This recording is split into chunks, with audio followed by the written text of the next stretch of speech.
Hello everyone. If you're joining us for the first time, this is a series that we're going to be doing. We have a special guest today. Before I introduce him, again, this is a series that we're going to be doing called Superintendents at Chat. My name is Alfredo Segura. I'm the CEO, Superintendent for New Frontiers Public Schools. And with me today is no other than Dr. Frank L. Madla, who is our board president, and he is pretty well known around San Antonio. His name precedes him, and we'll talk a little bit about that. There's a couple of things that we want to talk about. Number one, the Madla commitment. We are growing and giving opportunities to everyone out there for higher education. I want him to talk a little bit about that. Also, the leadership that is demonstrated not only from the board, but all the way going to the campuses. Something called Lonestar Governance. He'll talk a little bit about that as well. And more importantly, what are the gains and the growth that we have seen through the tenure of your leadership here, sir? It's been a great pleasure serving with you. So I guess without any further ado, let's get to some questions. First of all, thanks for letting me be here today, and thank you for joining us. That's a lot to wrap our arms around with, so we can just get started. Absolutely. A man after my own words right here. Okay. So again, can you share with us a bit about your father's legacy, that Madla name? And we are so grateful that you allowed us to have that name. How do you further that imprint with New Frontiers and what you have? Well, I'd preface my answer by saying, first and foremost, my father's central theme of his life and his career was education. He was a school teacher for 40 years. He served this community as a public servant, as a state rep, and as a state senator for 30 plus years. And a common theme throughout that period of time of his life was stressing the importance of education. He was a firm believer that education was an avenue to a better life and to an easier life. And he also strongly believed that it would address many of the inequalities in our community, in our society as a whole. And it was something that he instilled in me over years, and I'm a product of that. I became a physician. I was able to attend a four-year university and obtain my bachelor's in biomedical science. So I see my role here not to necessarily do the broad overarching successes that he had, because I'm not a public servant, but to build it in some small way, serve the community as a school board member, and hope that that we can reach down into the community and prepare these kids to not just be accepted into these to a university, but to be able to successfully matriculate through the university. We hear stories about how many students get accepted into a college or university. They're not totally prepared for it. They spend a lot of time taking remedial coursework, which wastes time and money for them. And so my hopes are that when a child leaves New Frontier Charter School, the Madla Academy, that they're not only prepared to be accepted to university, but they're prepared to matriculate successfully through the university. Speaking from a personal perspective, I can tell you I attended a four-year university in 1983, started my work in a Bachelor's of Science in Biomedical Science, and then I attended medical school starting in 1987. And as a young man coming out of south side of San Antonio, I can tell you that when I showed up for that first day of school in college and at medical school, I felt that I wasn't totally prepared. I don't want to say that I was ill prepared, but I wish I had been better prepared. I felt like I was always trying to catch up with my colleagues, and I was always having to study harder than them to wrap my mind around certain concepts that we were studying. And I don't blame the high school or the university for that. I blame myself for that. Had I known we were going to spend so much time in biomedical science in medical school, I would have spent more time studying biomedical science. So I hope that when our students leave here, they're well prepared to succeed, not just to get into college, but to succeed. What wonderful wisdom. I mean, you can tell the passion in his voice. And again, thank you for the legacy that you are providing, or your father's legacy that you're providing to us. You are entering your fourth year as board president. What have you seen as the greatest, I guess, piece of growth, not only for New Frontiers, but even our community?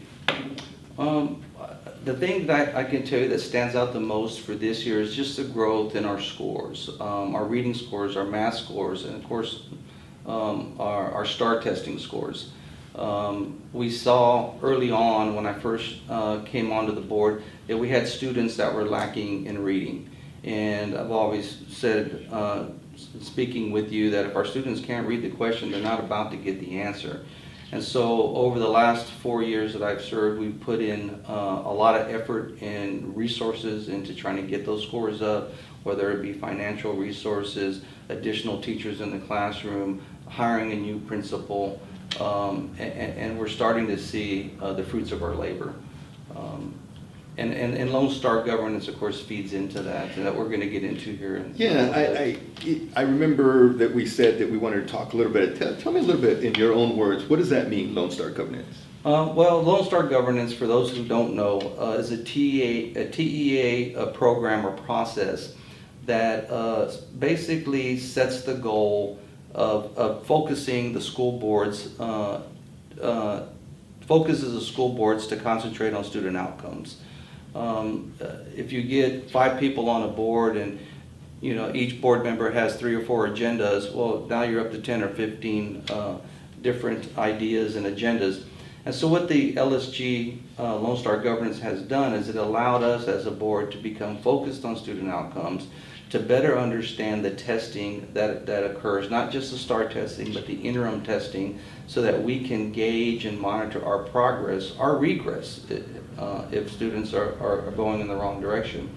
And so it's been a great program for us. The board is now on the same page when it comes to discussing student outcomes. We all have a better understanding of the interim testing and the tests that occur and why they occur. And it's paid dividends for the school, because our scores have continuously increased over the period that I've been here. Would you agree that this process basically aligns your district to your campuses and vice versa? It is. It's been a slow process. It's obviously not something that's happened overnight. But as I said, we had students coming to us early on that were not performing where they needed to in reading. And so obviously we needed to align their earlier grades with the early college high school. And so that's where LSG has helped us tremendously, is that we're able to bring our curriculum into parallel with the early college high school and getting our children to graduate, not with just a high school degree, but with hopefully an associate's degree, or at least a minimum of 42 hours of college credit. Wonderful. Well, it sounds like a lot of hard work, and I can't wait. This is a part of a series that I'm pretty sure we're going to hear not only from you, but other folks on how all of that ties.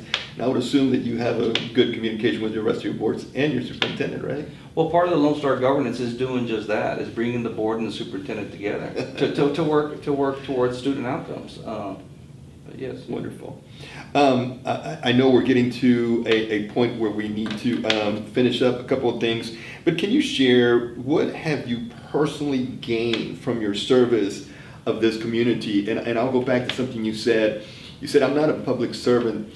With all due respect, sir, you are a public servant. And not an elected public servant. And we were so glad that you are. So tell me a little bit about the personal gains for your service. I'll be honest with you.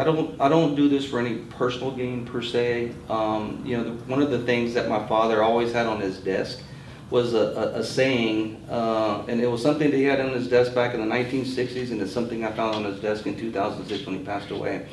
And it was an aphorism from a philosopher from Lebanon named Khalil Gibran. And it was a very simple aphorism that said, when you give of your monies, and I'm paraphrasing here, when you give of your assets or your monies, you only give part of yourself, but it's when you give of yourself that you truly give.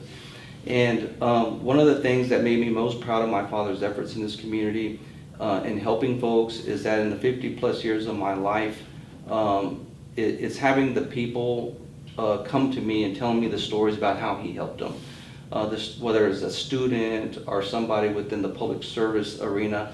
I've had hundreds of people tell me that your dad helped me in this way, he guided me this way, I'm a success because of your father, because of this, that, and the other. And so if I get anything, if there's any gain to me from this volunteer work that I do and the service that I do, is that I hope that someday my children and grandchildren can say the same about me someday. That, hey, my grandfather, Dr. Madla, helped people in this way. And so that if there's any gain, it would be that.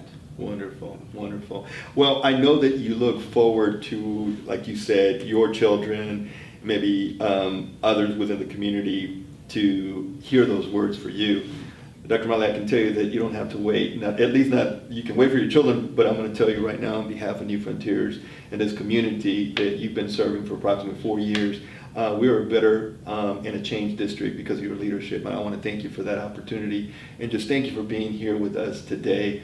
Again, this is a series. Please continue to watch us. Dr. Madla, thank you for your service. Appreciate that. Thank you for the comments, and thank you for joining us.